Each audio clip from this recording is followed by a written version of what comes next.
Hello viewers, আসসালামু আলাইকুম। কেমন আছেন? আশা করি ভালো আছেন। আজকে একটি টপিক নিয়ে আলোচনা করব। সেই টপিকটা হচ্ছে চর্যাপদ। চর্যাপদ এটি একটি প্রাকৃত ভাষায় লেখা আ কবিতার কালেকশন বা বই। চর্যা মানে হচ্ছে চর্চা, জীবনের চর্চা। আর পদ মানে হচ্ছে পংক্তি বা চরণ। তো যে বিষয়ে জীবনের জীবনের চর্চা বা জীবন সম্পর্কে যে পংক্তিগুলো থাকে বা চরণগুলো থাকে সেটা হচ্ছে চর্যাপদ। আর চর্যাপদ লেখা হয়েছিল, এটা ধারণা করা হয় আজ থেকে 2000 বা 2500 বছর আগে এইগুলো লেখা হয়েছিল। আগের কবি সাহিত্যিকগণ, দার্শনিকেরা এটা লিখেছিল। আর এই লেখাটা অনেকটা বাংলার মতোই, কিন্তু বোঝা যায় না, যেটার অনুবাদ নিচে দেওয়া আছে। চর্যাপদের প্রথম একটি অংশ, প্রথম কবিতা লিখেছিলেন লুইপা। আমি পড়ে এটার অনুবাদ করি এবং এটার মানেটাকে একটু আলোচনা করি।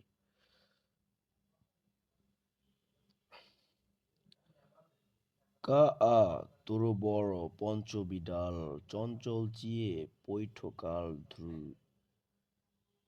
দৃঢ় করিও মহাসুখ পরিমাণ, লুই ভনৈ গুরু পুচ্ছিয় যান, সঅল সমাহিও কাহি করিয়ই, সুখ দুঃখেতে নিচিত মরিয়ই, এরিয়েও ছান্দক বান্ধকরণক পাটের আশ, সনুপাখ ভীতি লেহুরে পাশ, ভনৈ লুই আম্মহে জানে দিঠা,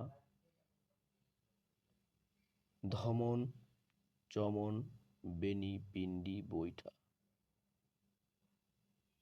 এর অনুবাদ হচ্ছে, শরীরের গাছে পাঁচখানি ডাল, চঞ্চল মনে ঢুকে পড়ে কাল, দৃঢ় করে মন মহাসুখ পাও, কি উপায়ে পাবে গুরুকে শুধাও, যে সবসময় তপস্যা করে সুখে ও দুঃখে, সেও তো মরে, ফেলে দাও পারিপাট্যের ভার, পাখা ভর করো শূন্যতার।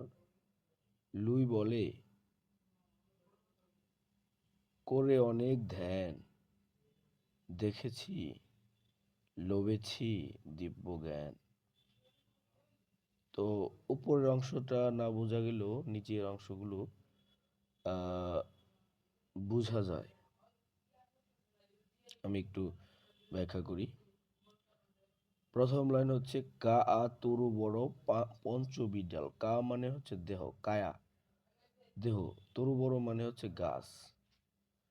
পঞ্চবিডাল মানে হচ্ছে গাছে 5টি ডাল আছে। অর্থাৎ আমাদের শরীরের মধ্যে, শরীর নামের যে দেহটা আছে, দেহ নামের যে গাছ, এটা বা আমাদের শরীরে 5টি ডাল আছে। এই ডাল দিয়ে বোঝানো হয়েছে আমাদের ইন্দ্রিয়, আমাদের সেন্সুয়াস সেন্সুয়াস বা স্নায়ুতন্ত্র, আমরা যার মাধ্যমে আহ, শ্বাস প্রশ্বাস নেই, টেস্ট করি, জিহ্বা দিয়ে টেস্ট করি, চোখ দিয়ে দেখি, কান দিয়ে শুনি, ত্বক দিয়ে স্পর্শ করি। তো এই 5টি হচ্ছে আমাদের আহ, ইন্দ্রিয়। তো কি কি? 1 নম্বরে হচ্ছে চোখ, 2 নম্বরে নাক, 3 নম্বরে হচ্ছে জিহ্বা, 4 নম্বর হচ্ছে কান, আর 5 নম্বর হচ্ছে আমাদের পুরো বডি ত্বক, যেটা দিয়ে আমরা স্পর্শ করে অনুভব করতে পারি। তো আমরা এই অনুভবের জন্য এই 5টি ইন্দ্রিয় ব্যবহার করি।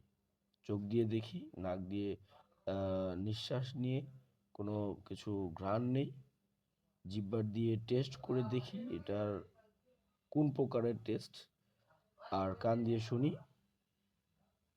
আর হাত দিয়ে বা পা দিয়ে বা ত্বক দিয়ে আমরা স্পর্শ করি। এই হচ্ছে পঞ্চমী ডাল।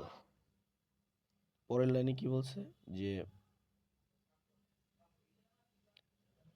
পরের লাইনে বলছে চঞ্চল মনে ঢুকে পড়ে কাল, অর্থাৎ আমাদের মনের মধ্যে, মনটা তো চঞ্চল, এক জায়গায় থেমে থাকে না, এখানে একটা কাল ঢুকে পড়ে। কাল মানে হচ্ছে মানে ক্রিয়া সম্পাদিত হওয়ার, সংগঠিত হওয়ার সময়কে কাল বলে।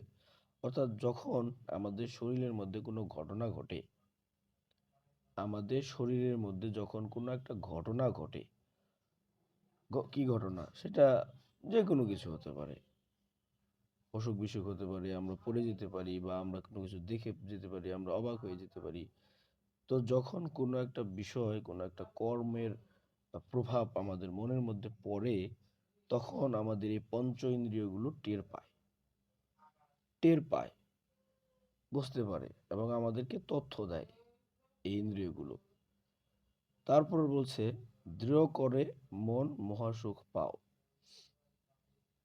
ওই মুহূর্তে আমাদের এই চঞ্চলা মনকে দৃঢ় করে রাখতে হবে, শক্ত করে বেঁধে রাখতে হবে। মন যা চায় সেটা নিয়ে নাচা যাবে না, সেটা নিয়ে দৌড়াদৌড়ি করা যাবে না। মনকে কন্ট্রোল করতে হবে, মনকে কন্ট্রোল করতে হবে। কন্ট্রোল করতে পারলে মহাসুখ পাওয়া যায়। কি উপায়ে পাবে গুরুকে শুধাও।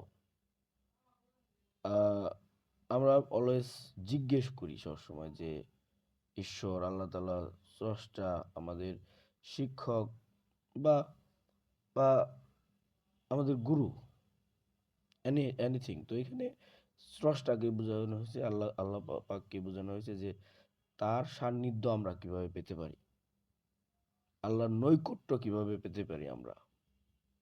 আর সলিউশন নিচে দেওয়া হয়েছে যে সবসময় তপস্যা করে, সুখে দুঃখে ও সুখে সেও তো মরে। যারা এই চর্চাগুলা করে, দিব্য সুখ, দিব্য জ্ঞান যারা অর্জন করতে চায়, মানে হচ্ছে যারা বুঝতে চায় যে মারা গেলে কি হবে আর বেঁচে থাকার মানে কি, তারা যে সাধনা করে, এই সাধনা যারা করে তারাই গুরুকে পায়। বোঝার চেষ্টা করে যে মরে যাওয়ার মরে যাওয়ার পর কি হবে। এজন্য একটা কথা আছে যে বাঁচার জন্য মরো আর মরার জন্য বাঁচো। এর মানে হলো যে বেঁচে থেকে মরে যাওয়ার পর কি হবে, মরে যাওয়ার যে একটা উপলব্ধি জ্ঞান, সেটা অর্জন করতে হবে। আর মরার জন্য বাঁচো মানে এই পৃথিবীতে বাঁচতে হলে বেঁচে কি করতে হবে, যা করলে মরলে সুবিধা হবে, মরার পরে বেহেশতে যাওয়াটা সুবিধা হবে। ঠিক এই ধরনের একটা কথা এখানে বলা হয়েছে যে সুখে ও দুঃখে ও সুখে সেও তো মরে। অর্থাৎ বেঁচে থেকেই যারা মরতে পারে, অর্থাৎ বেঁচে থেকে মরতে পারো মানে কি, যে এই পার্থিব যে জগতের সুখ, আনন্দ, ভালোবাসা বা এইখানকার যে মানে পার্থিব জীবনের একটা আনন্দ, সেই আনন্দ বা সুখ কিংবা সেই বিলাসিতা জীবনটা ছেড়ে মৃতর মতো থাকতে হবে, আমার কিছু নেই এরকম কিছু মনে করতে হবে। অহংকারটাকে বা আভিজাত্যকে দমিয়ে ফেলতে হবে। ফেলে দাও পারিপাট্যের ভার। এই যে এটাই বলছে, সেটা যে পরিপাট্য, পারিপাট্য অর্থাৎ এই যে বিলাসিতা, এটা ফেলে দাও। পাখা ভর করো শূন্যতার, অর্থাৎ তুমি শূন্য, তোমার কিছু নেই। এই কাপড় চোপড় ছাড়াই পৃথিবীতে এসেছো, আবার কাপড় চোপড় ছাড়াই যেতে হবে, অর্থাৎ তোমার কিছু নাই এই পৃথিবীতে। You are zero. এই জিরো, জিরোই থাকতে হবে সারা জীবন। কখনো জিরোকে অন্য কোনো নাম্বারে নেওয়া যাবে না। Always zero, we are always zero, আমরা সবসময় শূন্য। এই ধরনের থিঙ্কিং করতে হবে। শেষের দুই লাইন বলা হয়েছে, লুই বলে মানে এটা লেখক বলে, করে অনেক ধ্যান করে এই কথাগুলো বলেছে যে ধ্যান করেছে এবং সে লোভেছে দিব্য জ্ঞান। এভাবে সে দিব্য জ্ঞান অর্জন করেছে। অর্থাৎ দিব্য জ্ঞান মানে হচ্ছে একটা আধ্যাত্মিক জ্ঞান, যে জ্ঞানটা মানুষের বেঁচে থেকে করতে হয় এবং তাকে বুঝতে হয় যে এই পৃথিবী কত সালে এসেছিল, কবে সৃষ্টি, পৃথিবীতে কতজন মানুষ এসেছিল, কেন তারা এসেছিল, তারা কোথায় গেল, তাদের আহ, জীবন আছে, তাদের আত্মাটা কোথায় গেল, এবং মরার পরে তার আত্মার কি হলো, এবং হচ্ছে সে তার আহ, পরকালের জীবনটা কেমন হবে, এবং সে এই পৃথিবীতে কেন এসেছিল, তার কর্ম কেমন, এবং মরে যাওয়ার পরে তার তার মানে বিচার বিশ্লেষণ কেমন হবে, সে মরে যাওয়ার পরের জগৎটা তার কেমন, এটা হচ্ছে দিব্যজ্ঞান।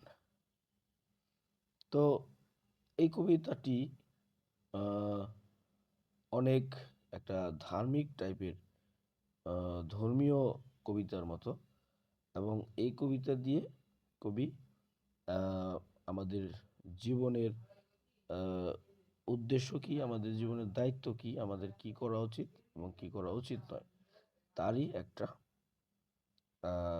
সাজেশনমূলক কথা বলে গেছেন, এবং একটা আমাদের দেহ দেহতত্ত্বের, একটা ইন্দ্রিয় তত্ত্বের বা স্নায়ুতন্ত্রের বিষয় তিনি ব্যাখ্যা দিয়ে গেছেন। তো ভিউয়ার্স, অনেক লং হয়ে গেল, আর না, ভালো থাকবেন, সুস্থ থাকবেন, আল্লাহ হাফেজ।